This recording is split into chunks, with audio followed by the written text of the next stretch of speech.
I'm really honored at this stage to introduce Dr. Chuck Freeman, who will be introducing our next keynote speaker. So at this time, Dr. Freeman will be coming up, and he is our Josiah and Macy Professor of Medical Education and Professor of Learning Health Sciences at the UM Medical School. He's also Professor of Information at the U of M School of Information and Professor of Health Management and Policy at the U of M School of Public Health, but also a wonderful mentor and founder of our learning cycle. So without further ado, Chuck, please take it away.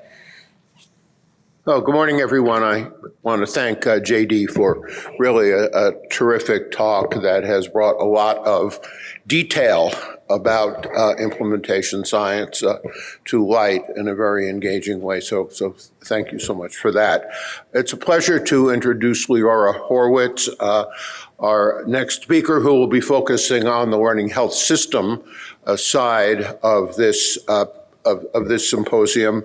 Dr. Horwitz is director of the Center for Healthcare Innovation and Delivery Science at NYU Langone Health, also director of the Division of Healthcare Delivery Science in the Department of Population Health at the NYU Grossman School of Medicine. She's a tenured professor of population health and medicine and also a practicing internist. She's conducted a dozen or so rapid trials within NYU designed to produce improved patient outcomes in support of a learning health system. So her presentation will be extremely relevant to what we are talking about here in the symposium.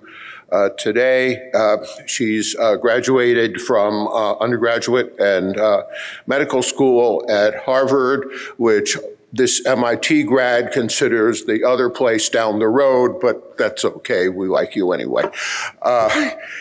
She then completed residency and chief residency in internal medicine at Mount Sinai in New York and fellowship at Yale before moving to NYU in 2014. I will just editorialize here and say that Leora is recognized throughout the country and increasingly around the world as a key thought leader relating to learning health systems. She recently published with Tom Foley a brief book or monograph on learning health systems that is very, very popular, and I recommend it to you if you want a good primer on learning health systems. So without further ado, Leora, welcome, and we look forward to your presentation.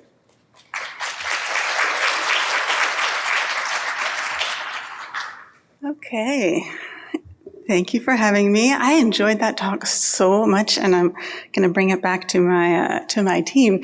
But we're going to now step way back and think more kind of globally, and in much the way that Amy described for us about learning health systems and how that really connects with the implementation science we've just talked about.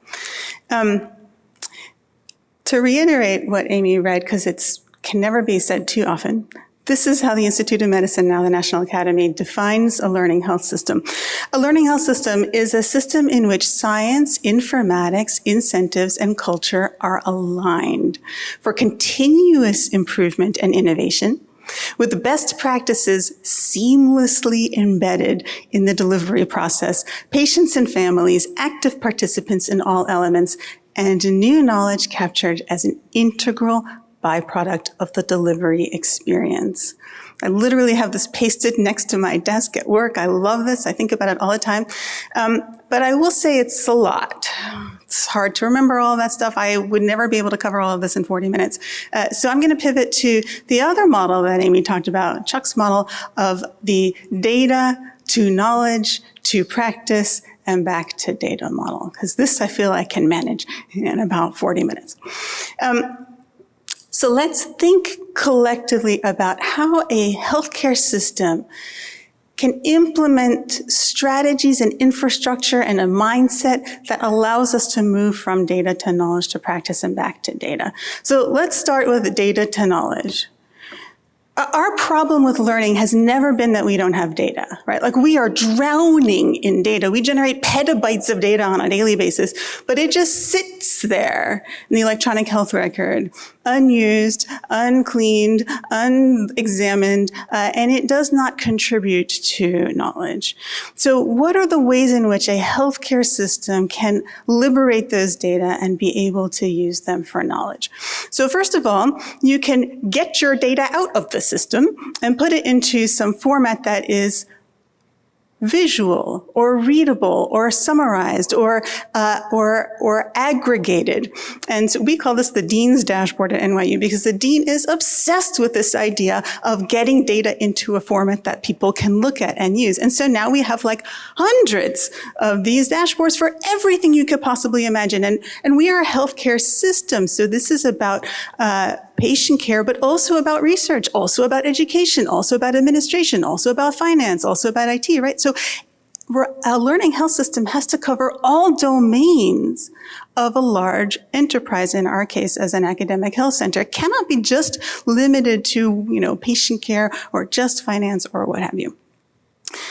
But we have now reached the point where even this is no longer so useful to us because there's so many. And every one of these dashboards can be filtered by, 20 different variables and different time points and so on and so forth. So now we're starting to think about, well, how do we synthesize the data synthesis, right? Are there other things we can do to uncover patterns? And so we're starting to play with an AI version of this, where we have AI look through all of the dashboards and all of the filters of all of the dashboards and all of the times and pick out for us, hey, these ones seem like particularly interesting or different over the past couple of months. Obviously, the more we do this, the more false signal there is, right? But nonetheless, it is helpful as a way to try to put together for us some of the insights in these dashboards that we might otherwise miss. Okay, so strategy number one is liberate the data, make it accessible to everybody, make it usable, make it visual, make it summarizable, make it apparent to people. Much of the problem that we have had with data over the years has been that much of it is locked into free text. Notes that doctors are writing, radiology reports, pathology reports, messages from patients, all of these things that historically have been really pretty unavailable to us. We have natural language processing over the years, but it's cumbersome and difficult and not so great. In the last couple of years, we have magic available to us now because LLMs are extraordinary free text readers. And so we are now developing a whole slew of techniques at NYU and elsewhere to be able to use those free text data for knowledge. And here's a sort of simple example where we have built a program that reads the notes of the doctors, tries to understand what the doctor is trying to do, and then checks against the orders. So for example, a doctor might say, hey, this patient is on Tacro for a renal transplant, and then it checks the order and there's no order for Tacro. Well, we probably want to let someone know about that because that would be an important medical error to catch. And by the way, this is kind of complicated, right? Because people say Tacro all the time. They say, if the person develops lupus nephritis, maybe I will start Tacro, or I'm going to start Tacro 5 days from now, or the patient is on Tacro now. So the LLM needs to be able to distinguish these, and actually it turns out it can do that quite well. And so we turned this on for actually all immunosuppressives and antibiotics and chemo and a whole bunch of other sort of critical medications, blood clotting medications. When we turned this on a year ago, in the first month, we had 17 fires for immunosuppressants. Now we have thousands of patients in our health system, so 17 is not a lot, but actually 17 is a lot. Every other day we were having a discordance between our orders and what we thought we were ordering. So we can use our free text and make it visible. And of course, most sort of, sexy is, okay, we can apply all these new analytic strategies, LLMs and machine learning and neural nets and AI and old school actual, logistic regression, linear regressions, that we can apply analytics to our data to learn. And so here's one of innumerable examples. So in general, we are bad at identifying people who are at the end of life in healthcare. We've all known this for a long time. In national data, 40% of people who are enrolled in hospice are enrolled for less than 2 weeks because we don't figure out that they're dying until the last possible minute. This is not good for patients. They can't arrange for end-of-life care. They can't make their preferences known. They can't think about their goals of care. They can't put their affairs in order. They can't get their family members in. Like, this is obviously bad care. And so the question we had at NYU is, can we identify these patients better? Not 3 days before they're going to die. Also not a year before, because people aren't really going to make a lot of consequential changes for that length of time. So we settled on 2 months. Can we identify somebody who's highly likely to die in the next 2 months?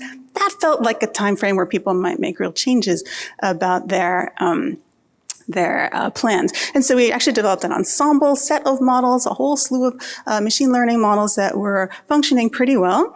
And once we did a bunch of analysis on them and figured out where we wanted to set our threshold, we simply put an alert in the electronic health record for our physicians, our attending physicians, that says, hey, this patient has been identified by our fancy model as being at high risk of death. Do you agree? That's it. And if you agree, maybe think about having a conversation with that patient. Think about maybe your goals of care. Think about how you want to plan to engage your patients.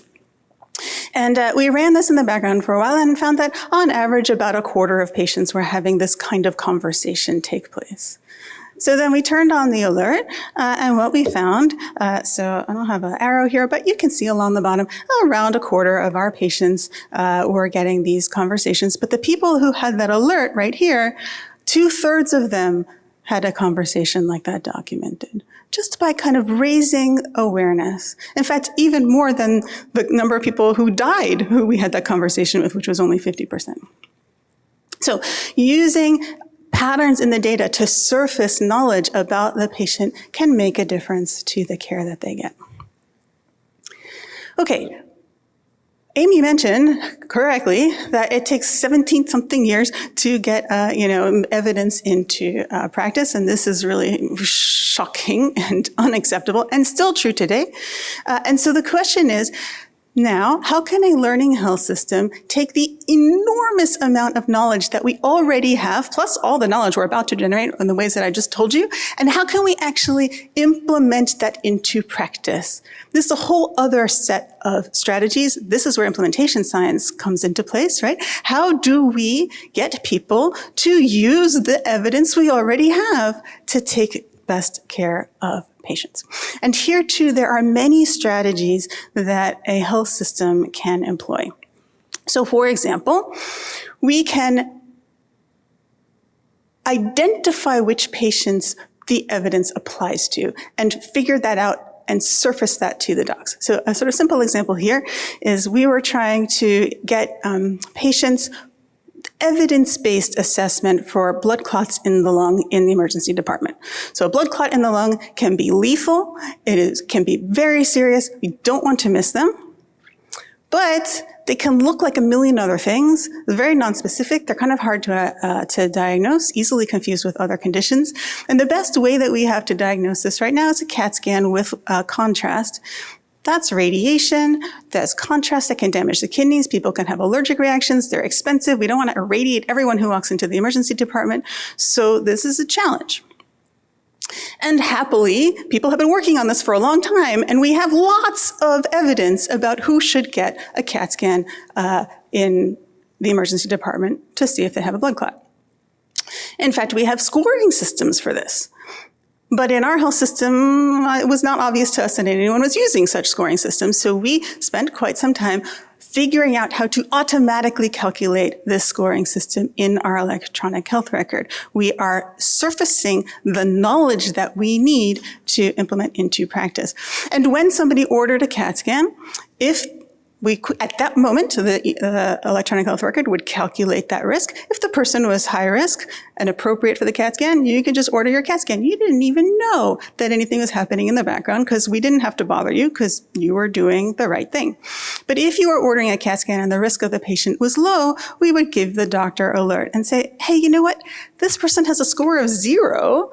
The blood clot, pulmonary embolism, is kind of unlikely. Plus, you didn't even get a blood test to see if they're like making blood clots in their body. Maybe you'd like to start with something simple like a blood test. And so people could remove the order and replace it with a blood test if they liked.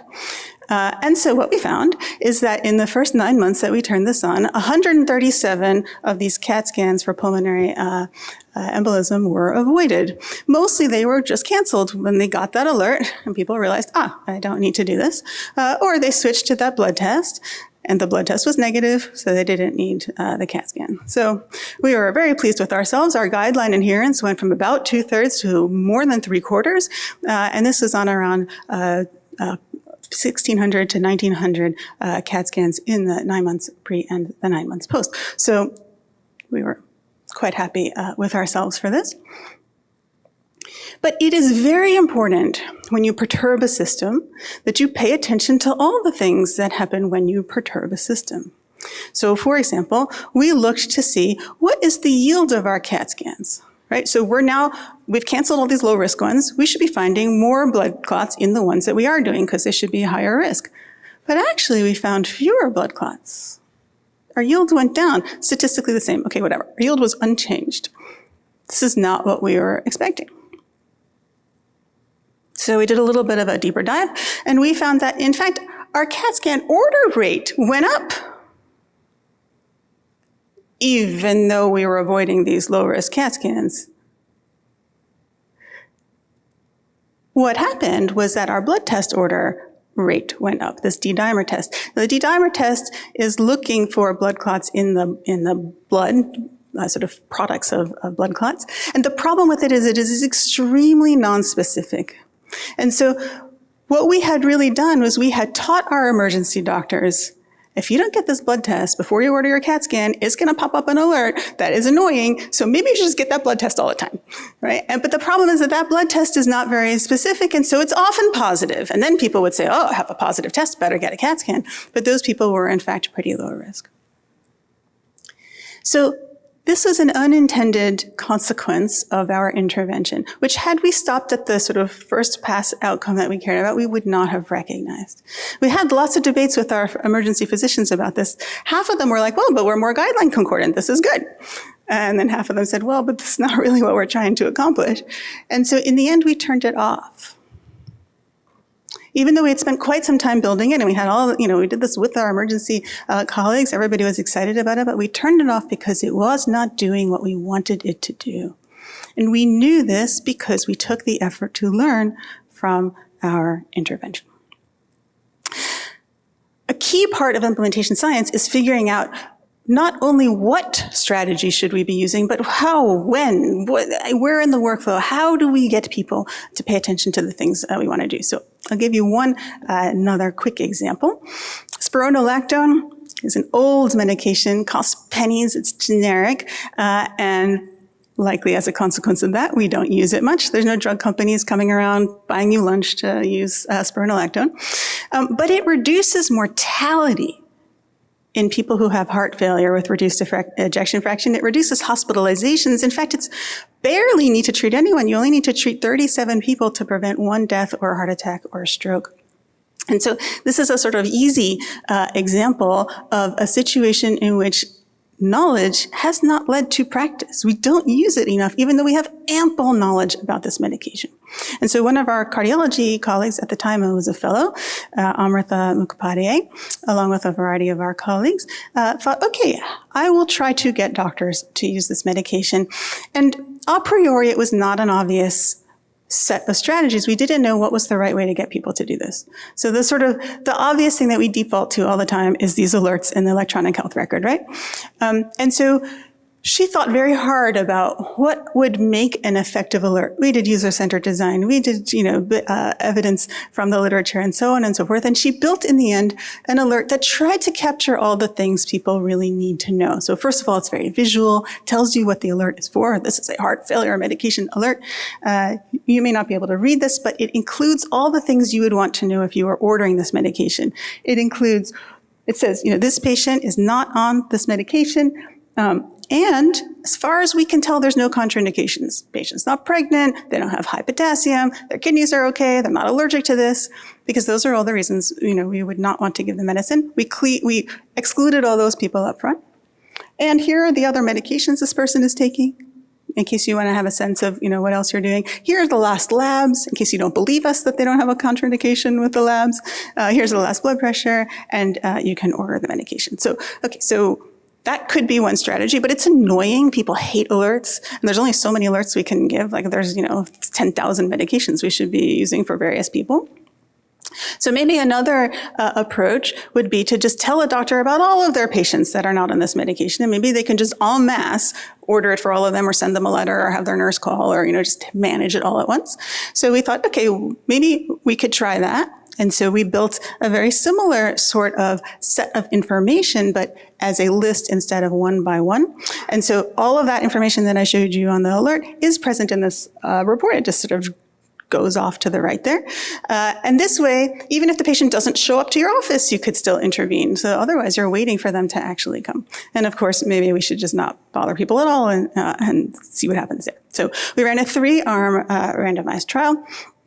And what we found, I'm not sure if you were expecting this, is that the alert was in fact much more effective than control and even significantly better than the message. Even though not every patient showed up in the office, and even though alerts are super annoying, and even though, but in fact, this is what worked. And so we learned from that both how to design an alert and how to think about workflow for physicians.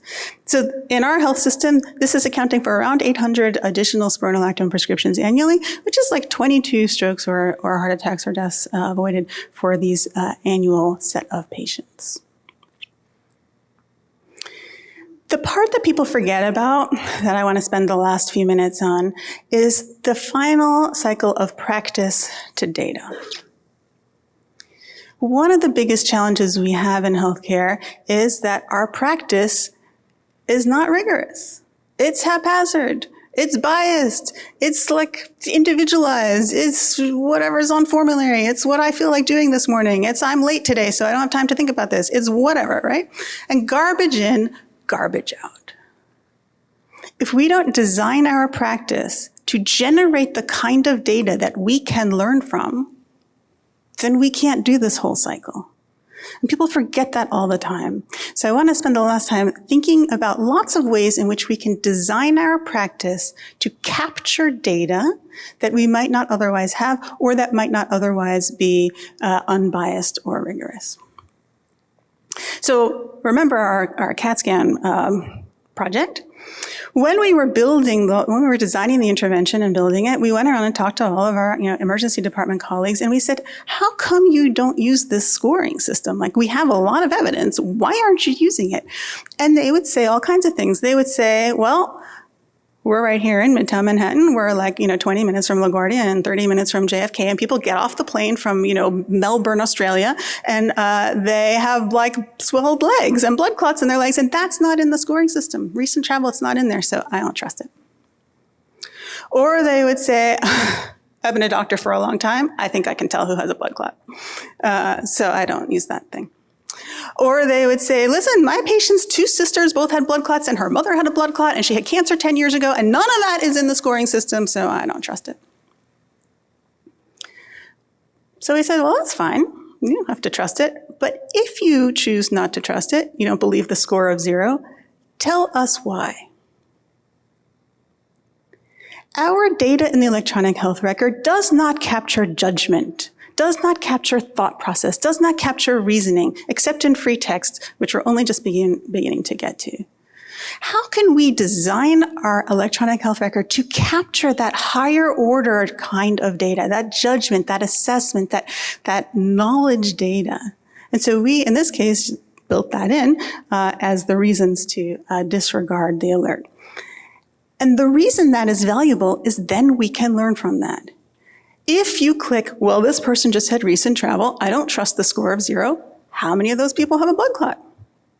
We can learn from that.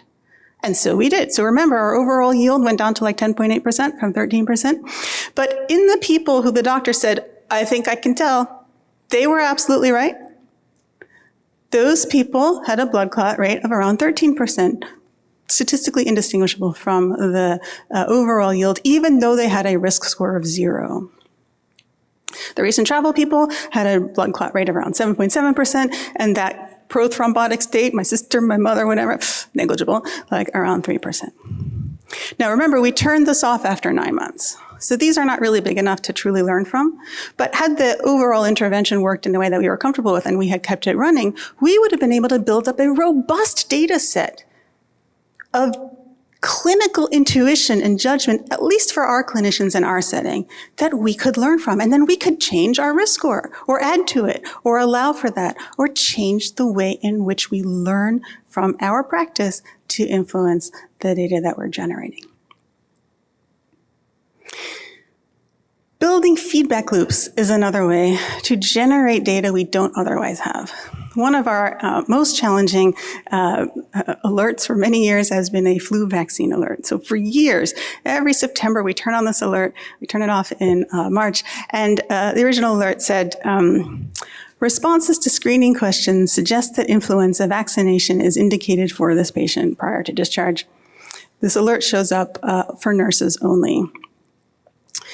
It was dismissed 99.3% of the time. It was firing 23 times per patient per day. Now, 90% of our patients did leave with a flu shot, so I guess success. But we thought maybe we could do a little better than that. So we did a whole variety of things that I'm going to not talk to you about today, because I'm just giving you one specific lesson from this. But among the things we did was we added this little link that said, provide feedback about this alert. This was after like our second or third iteration of trying to fix it. Still wasn't fixed. We got a lot of feedback. We got some feedback we were not expecting, though. Like, there's no reason for the operating room to be getting this alert. OR staff don't have access to flu vaccines. Intraoperative, not appropriate timing. The patient will not be receiving the flu vaccine in the PACU.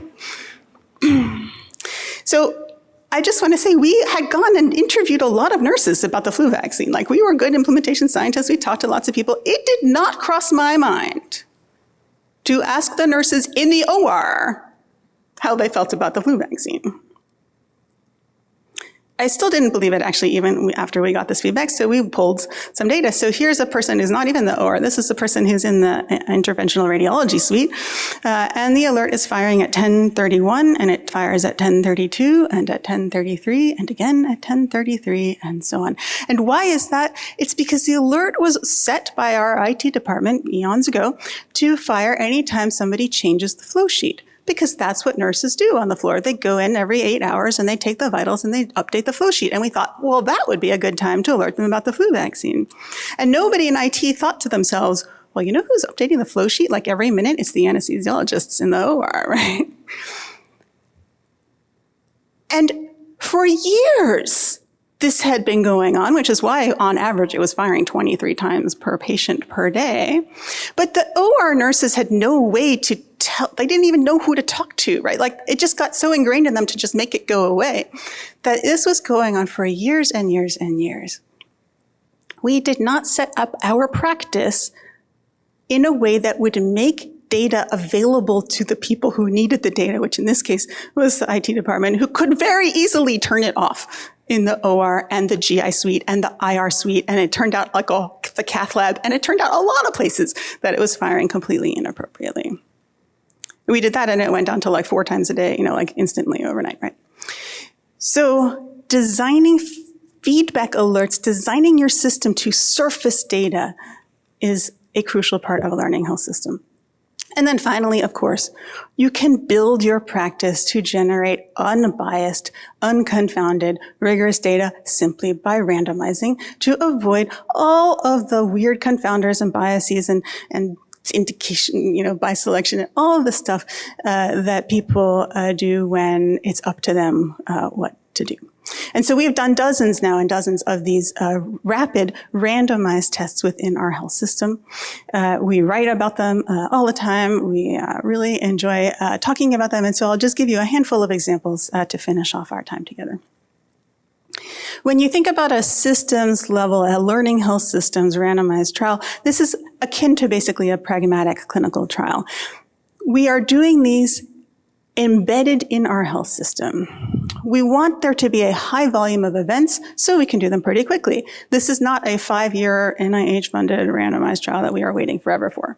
And that means we need a pretty short-term outcome. So we have an outcome pretty fast so we can decide what to do with it. We need an outcome that's easily measurable. Actually, we need an outcome that's already collected, because the whole point of these is to embed them within routine practice. We are never asking our nurses, our doctors, our janitors to collect extra special data for these. This is to learn from our routine practice in our health system. And of course, you need to be able to randomize in some fashion in order to implement a randomized test. So here's one example. In our health system, we were calling every single patient after they went home from the hospital. You guys might do something pretty similar. The intent, the sort of avowed intention was to intervene if anything was going wrong so we could reduce readmission rates. The unsaid but clear intention was also to improve patient experience scores. They will think that we love them more if we call them, and they will say nice things about us in our patient experience score, which matters to us as an outcome too. We bought a new hospital. We acquired a hospital in Brooklyn. We didn't have enough nurses yet to call everybody, so we were able since we were capacity constrained anyway, we were able to convince the health system, well, let's just randomize who we're calling instead of haphazardly calling like whoever's on top of the list. Why does this matter? Because the kinds of people who answer the phone are different from the kinds of people who don't. And so if all you look at is whether the people that you reach in your phone call have better outcomes, they do great. They have better outcomes. But that's a terrible assessment of your intervention. And we had no way to know that other than by randomizing. So we randomized our telephone calls. We ran this for like 3 months, had thousands and thousands of patients within those 3 months. And we pseudo-randomized, by the way. We filtered out all of the even number, medical record number people from the call list, and we let the callers call all the odd number people. And on balance, they did a pretty good job. They accidentally called 5% of the control group, which is pretty good. And they were able to reach about half of the intervention group, which is pretty normal. And you will see that there was absolutely no difference whatsoever in the readmission rate, the number of inpatient visits, the number, and I'm not showing you, but the ED visits are the same. Like, there is nothing. Our phone calls were not working at all, at least for the avowed intention. But remember, like the sort of secret hidden agenda here was we want people to love us more. So we had to look at that too. Because if you don't know what the real things that are going on in your health system, you don't measure the outcome that people actually care about, even if they don't tell you what they care about, then your outcomes your results will be unhelpful, because people need to know all the results that they are really interested in. So we looked at the HCAHPS scores as well, and we found there was no difference at all in the rate of people who would recommend our hospital. Actually, maybe they were a little pissed off at us and like rated us slightly worse if we called them. Okay, so that was not helpful at all. Our callers actually didn't believe this. They said, no, but people love it when we call them. What about the people that we reached? We only reached half of them. And we said, well, we can't look at that because those are people who answer the phone and they're happier people. But we looked at it anyway because the callers really wanted to know. And the answer is no difference. Even the people that we reached had no difference in their HCAHPS scores. So first of all, we did not fire all of our callers. We said, this is a wonderful opportunity. Because now we don't have to feel bad about not calling people, because we know it's not working. We can totally change our process here. We could change our script. We could stop calling the low-risk people and call the high-risk people twice. We could spend more time with them. Whatever. Like, the world is open to us now because we are not feeling indebted to do this intervention that we now know does not work. And that's what we've been doing. We've been iterating these ever since. Here's an example of a patient portal message. So in our health system, we message people in the patient portal when they are due for something, a preventive service like a mammogram. And our message a couple years ago read like this. On behalf of your NYU care team, we hope you are staying safe and healthy during this time. This was around COVID. At NYU Langone Health, we are dedicated to providing you with world-class medical care. All right, I'm on sentence 3 already, and I still don't know why I'm getting this message, right? Our records indicate you may be due for breast cancer screening. It's possible, maybe not, I don't know. Right, so it's a very wishy-washy kind of sentence. And then we've got like a little paragraph about how good it is to get screening. And then to schedule your mammogram, you can go find us on the app somewhere. Okay, so this is very long. It doesn't get to the point. It's pretty wishy-washy. There's no call to action. Our behavioral scientists, listed a million things wrong with this message. And so we thought, well, we could do better than that. And we worked with the health system to randomize people to that message or to a newer one that reads like this. Hi, our records indicate you are due for a mammogram. Okay, so sentence one, and it's direct and declarative. We realize the pandemic may have impacted your screening, but we encourage you to schedule this screening today. There's a call to action, there's a date, there's a deadline, and then to book, click here. You can click a link and go straight to the booking thing. You don't need to go find some app, whatever. Okay, so lots of behavioral strategies embedded in this trial. And what we found, remember, this is only going to people who haven't done their mammogram already. So what we found is that it about doubled the rate of people who went and got a mammogram in the next couple of months. Still pretty low, like only 12%, but these are people who have already declared to us effectively that they're not that interested because they didn't go and get it on their own. And interestingly, it also increased the number of people who made just a regular appointment with their primary care doctor. And this we really loved, because now they're going to show up at their primary care doctor, and that doctor can order their colonoscopy and their flu shot and their, blood pressure monitoring and their cholesterol monitoring and so on and so forth. So, of course, we immediately switched to the shorter message, but we also went through all of our other patient portal messages for the colonoscopy and the whatever, and we changed all of those too. We didn't retrial them because we learned from our learning health system that this was a more optimal way to approach. And the Atlantic wrote a cute little article about this as well. Okay, we can text people too. Nowadays, especially, they're more interested in that than the patient portal. At our federally qualified health center, which is affiliated with NYU, they do fit tests for colon cancer screening before sending to colonoscopy, because these are Medicaid underinsured or uninsured patients. It's hard to get them in for colonoscopy, so their standard is the fit test. But only 33% of them returned it within a week. So that's not actually very good colon cancer screening. And so if they didn't return it within a week, the clinic, who was really committed to doing the screening, would start individually calling them one by one. Hey, could you please send back that stool kit? Which is extremely labor-intensive and resource-intensive for our nursing staff. So we were curious to know, well, what if we don't call them? What if we just text them instead? And so we randomized people to getting that telephone reminder on day 8, or to getting a text message at days 2 and 5 early so we can get that thing in by 7 days, or at day 8 if they still hadn't returned it. And our outcome was whether they returned it at day 7, 14, and 21. So we randomized about 1,200 patients, again, just 3 months. These things can be done very quickly. We sent our texts in English, Spanish, Chinese, etc. And this is what the texts look like, if you're curious. So the first text is, I remember, right, 2 days after the order.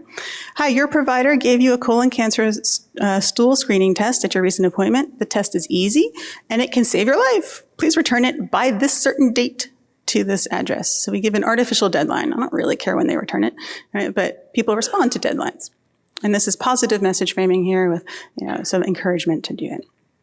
And then 5 days later, we said, your provider is waiting to receive your colon cancer stool screening tests. If you've already returned it, thank you. And we do exclude people. As soon as they return it, we take them off the list. But sometimes there's they return it that hour or whatever.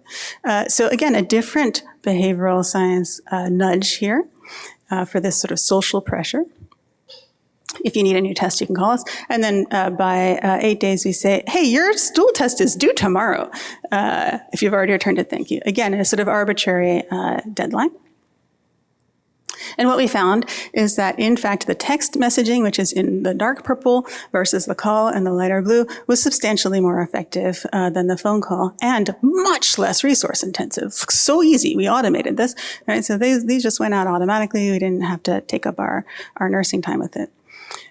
Part of the issue here is that, again, just like with our post-discharge calls, only about half of them were able to be reached, because that's like normal, right? People don't answer the phone always. In fact, 33% of them, our staff didn't even have time to get to.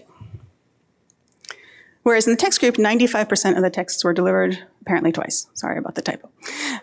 So even if the phone call itself actually is better at getting people to return it, which it might be. In practice, not everybody gets it, whereas everybody gets the text. And so overall, the text is more helpful to us.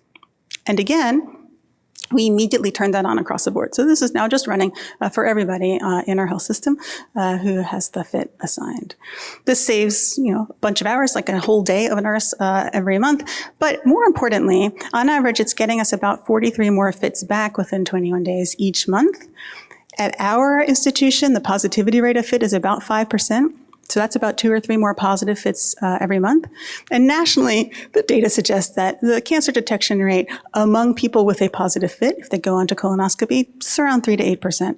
So we're finding an additional 1 to 2 actual cases of cancer a year with this intervention, which is also more resource effective, at our federally qualified health center, which has a disproportionately high rate of colon cancer. And then finally, we just got these results last week, so I'm going to share them with you before I share them with my C-suite. We have been trying to get healthcare providers, so this is now a provider-facing intervention, not a patient-facing, been trying to get them to screen our patients for liver cancer. So patients with cirrhosis are supposed to have an ultrasound every 6 months. That's a lot.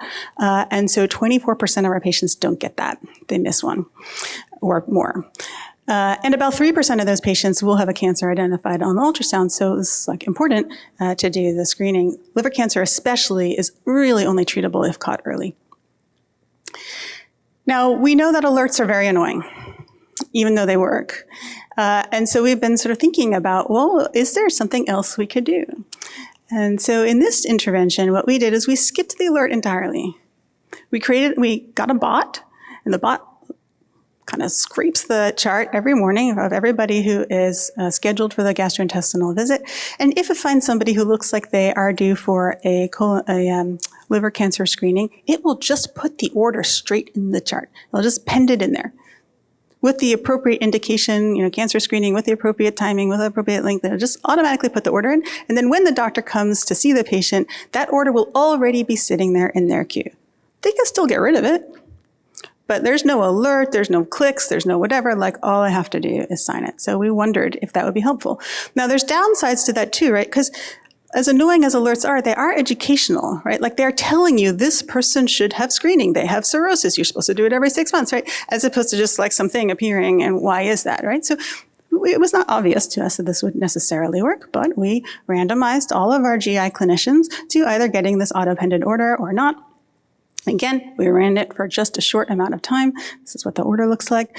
And what we found is that overall, the proportion of our patients who are ordered for the appropriate screening went up substantially, 33%, and in particular, it went up for the ultrasound that we were specifically trying to get them to do. That went up 70%. So this was, it turned out, very effective. Still only 48% of the time, right? So still, they're getting rid of that order sometimes, which is fine, right? So we're now going to go back and try to understand, why is that? Did we inappropriately pick them for the order? Did they think it was someone else's order and just get rid of it? Did they, so we now will explore and we can iterate. So what does it take to do this kind of A/B testing at scale? It takes top-level institutional commitment. Our IT department, our operations leaders have to be on board with this concept of randomizing. It takes a highly engaged IT department, often, not always. We do things that are not in the IT, but nowadays so much is through the HR. It's helpful to have a supportive and a collaborative IRB that can really help us think through what is research, what is quality improvement. We have a core group that is the kind of champion for this, so we provide the resources, the data pulls, the analytics, and so on. But most importantly, we have to have the front line willing to do these with us, trusting that they're not going to get fired if their intervention doesn't work. So overall, learning health system at NYU, we have institutional buy-in. We have relentless work to make our data usable, that data to knowledge section. We have dashboards, we have LLMs, we have advanced modeling. We leverage IT and other strategies to turn knowledge into practice through best practice alerts, through automated calculations, through embedded algorithms, through all of these things we talked about. And we intentionally design our practice to generate data in as unbiased a fashion as we can. So I want to thank our C-suite, who really is very supportive of all this work. Questions?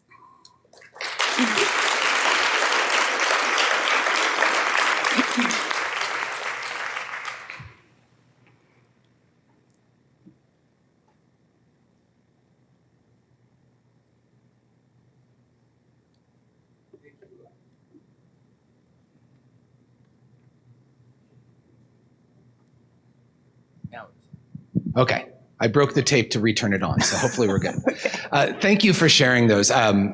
Every story you went through is one that we're currently living and doing here at Michigan as well, and so I really resonated with so many of them. But I think the most important slide you shared was the last ones, which is what is it required to do this? And right, a place like NYU has been a leader in that. We are trying to do that. We sometimes struggle with the resources, in particular on the IT side, but I think it's really important. The question I have for you is, do you see this as something every health system has to invest in to go through the design work, to do the A/B testing, to figure out what works and all the resources that are required to get there? Or is there a point at which we start to learn this is the better way to do it and we can simply adopt if I'm not in an academic center with all of the people who can do all of that on top of just the regular keeping the day-to-day running? And how do we make this something that can be done and disseminated nationwide? Yeah, well, we like to argue to our health system that it pays for itself because we get all these better outcomes. But absolutely, I think there's always some degree of local context and, how do my doctors like to do things or my patients respond? So it's always important to check things, but we definitely have learned patterns that we think are pretty generalizable.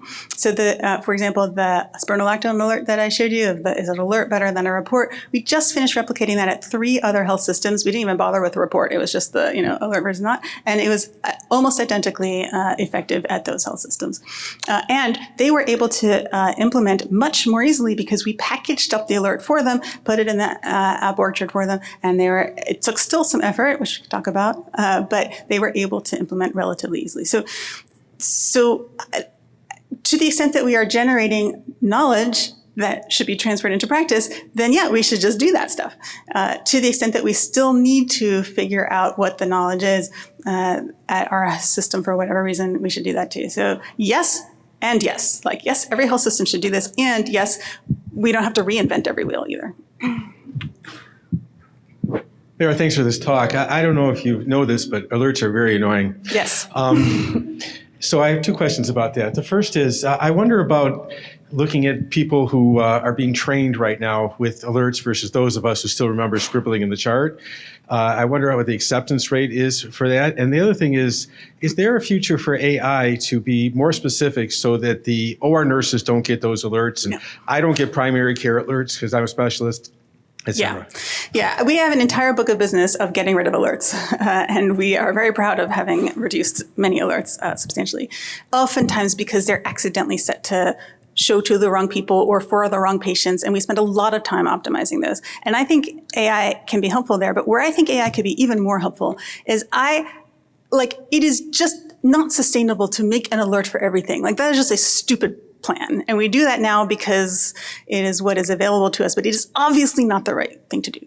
And so what we really need AI to do is to read the chart and surface to the doctor, there's 50 things that this person really should have, but here are the 3 that are probably most important for this person's mortality, morbidity, quality of life, whatever. We should focus on these 3 today. I don't need 50 alerts for all the things, especially when some of them are going to be more important than others for that particular patient. That is what we need AI to do. And then I am increasingly optimistic that actually it will be able to do that in the near future.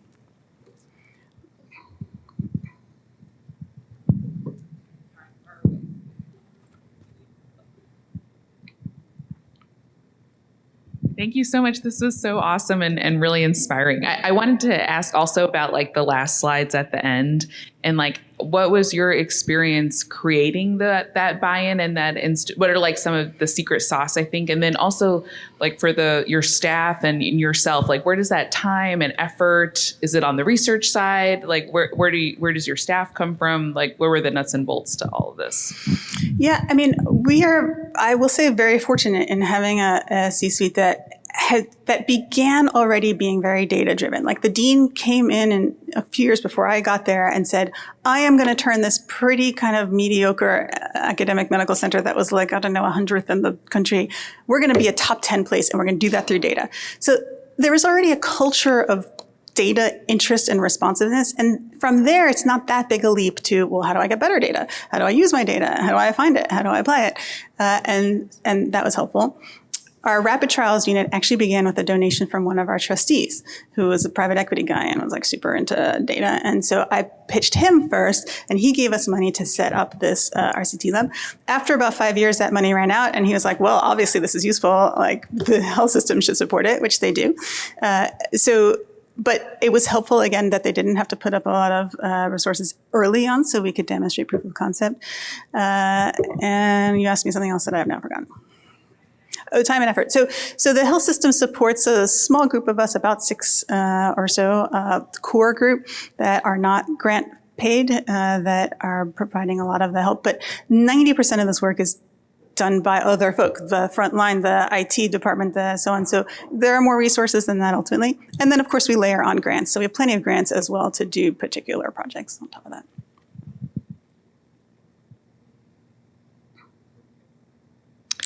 Yeah, I have a quick question. Thank you again so much for this presentation. And I think piggybacking off of an earlier question, if you're in a health system that doesn't have as many resources, but potentially some of what you found would be great if you could adapt it.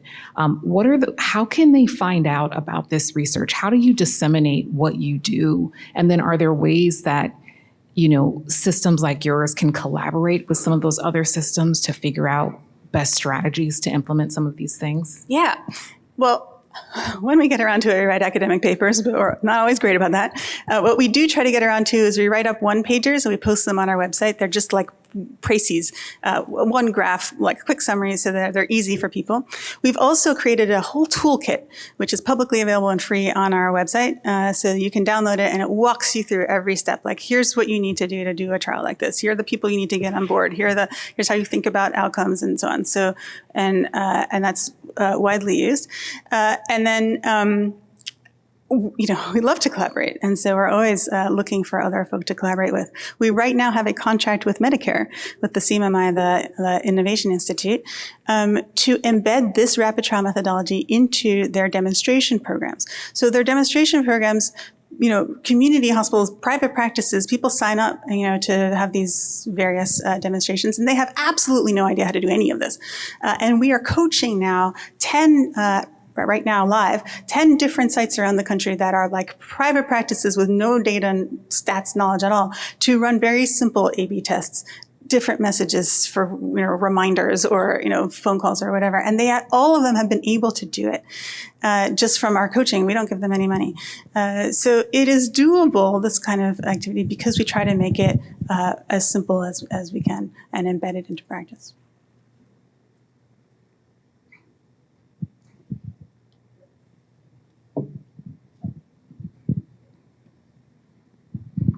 Hi, I'm Abby Bredson from the Injury Prevention Center here at University of Michigan, and a lot of what you were talking about really spoke to me. One of the more pressing things that spoke to me right now was your suggestion about the regulatory process and deciding what's research versus quality improvement. Specifically, we've had a lot of barriers as our providers being an innovation deliverer or really ingrained, but not being a part of the research process. So I'm kind of wondering your process of improving the regulatory steps that we need. Yeah, I have some backup slides about this because I get asked about it every time. But the quick answer to that is, I spent about 6 months sitting down with our IRB to really think through this. And the common rule, the federal government is not helpful here because their definition of what is research versus quality improvement is I think inaccurate and unhelpful. So that's a challenge. What we talk about with our IRB is that we run almost all of these as a quality improvement project. And the reason we do that is that what we are trying to do is to get people to implement what we already believe to be best practice. We already think it's a good idea to get a fit test and get a mammogram and, show up to your primary care doctor. So we don't need to prove that that is a good thing. All we're trying to do is test the right way to get people to do that. And just because something is quality improvement doesn't mean it has to be bad. Like, we have kind of an ethical obligation to do quality improvement to the highest level of rigor possible. Like, we should be actually trying to improve quality. And so the fact that we randomize something doesn't make it research, it just makes it like good practice. And the IRB now understands that. And so they don't have a knee-jerk reaction to methods or even to publication. What we define institutionally as quality improvement is really more about intent. So what we are trying to do is improve the care that our patients are receiving in real time. So that means every project involves the actual people who are delivering that care. This is not us parachuting in to do a thing. B, they commit to implementing the thing. So whatever works better, we generalize immediately. Like, we build it from the get-go to just be easy to turn on for everybody or to turn off for everybody if appropriate. And that makes it quality improvement because we are actually changing the quality in our health system. And so as long as our projects meet those sorts of criteria, our IRB is comfortable with it.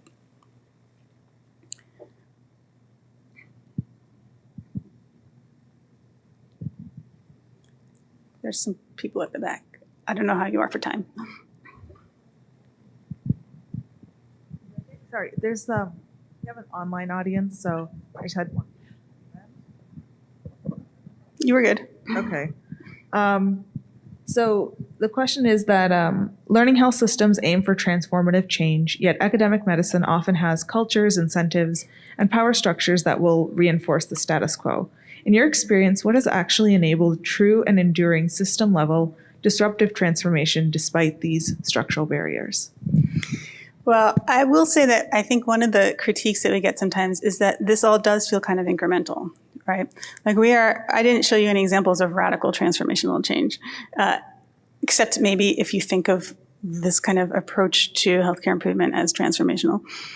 I think those are hard. They tend a truly transformational change requires policy and payment and staffing and culture and all kinds of other change that is hard. It will just always be hard. I don't know that academic medical centers are necessarily worse, actually, than others at that, because everybody is subject to staffing and policy and regulatory and financial burdens as well, and sometimes even more so. So I'm not sure this is a uniquely academic medical center problem, but it is, in fact, just hard to make transformational change. So I don't have a good answer for that. Sorry. Hi, I'm Rachel Richardson. I'm informaticist in the Department of Learning Health Sciences. So I just loved your talk and your slides, and I wanted to comment on the screenshots you had that were sort of clinician-facing, the acknowledgement reasons why I'm choosing to do this and why I'm not choosing to do this. And I just saw such an intersection with some work we're doing here with some informal clinical decision support collaboratories, and Rachel Heckman and Zoe Coe have sort of really given a lot of thought to standardizing some of those override reasons and understanding really specifically why we focus more on overrides and not as much on, yes, I'm accepting this because, and no, I'm choosing to decline this because. So I'm wondering if you've had discussion or if you see opportunities in trying to make those data capture systems more usable. So instead of having 50,000 reasons or pretext, are there ways to sort of make that more usable? And maybe that's a way to collaborate more broadly. Yeah, we think really hard about them. Not the least of it is that people tend to write these acknowledgement reasons without actually looking how they show up on the screen, and they get cut off. Like, they're pretty short. So even just a stupid thing like, we should be able to see what you want, what you think, you want me to click on is helpful. We do all kinds of things with them. So we use them to collect that higher order judgment and data that we can learn from, but we also use them to manipulate the alert itself. So for example, with the flu vaccine alert, the acknowledgement reasons for those are quite different. They are something like, I'm not the primary provider, or this is not a good time, or whatever. And if you click, this is not a good time, that alert turns off for everybody for like the next, 6 hours. If you say, I'm not the primary provider, it'll turn off for just you for like the next 12 hours because you might come back the next day on shift and so on. So we actually use them to manipulate the alert proper. We also use them to auto add data to the chart. Patient refused. We add that in, like if you click that, it adds in to the flow sheet. So they're very useful, these things, but you have to be thoughtful about them. We don't allow usually an other, because people just write like other JK. Right? So we try to make it such that they actually are contributing value.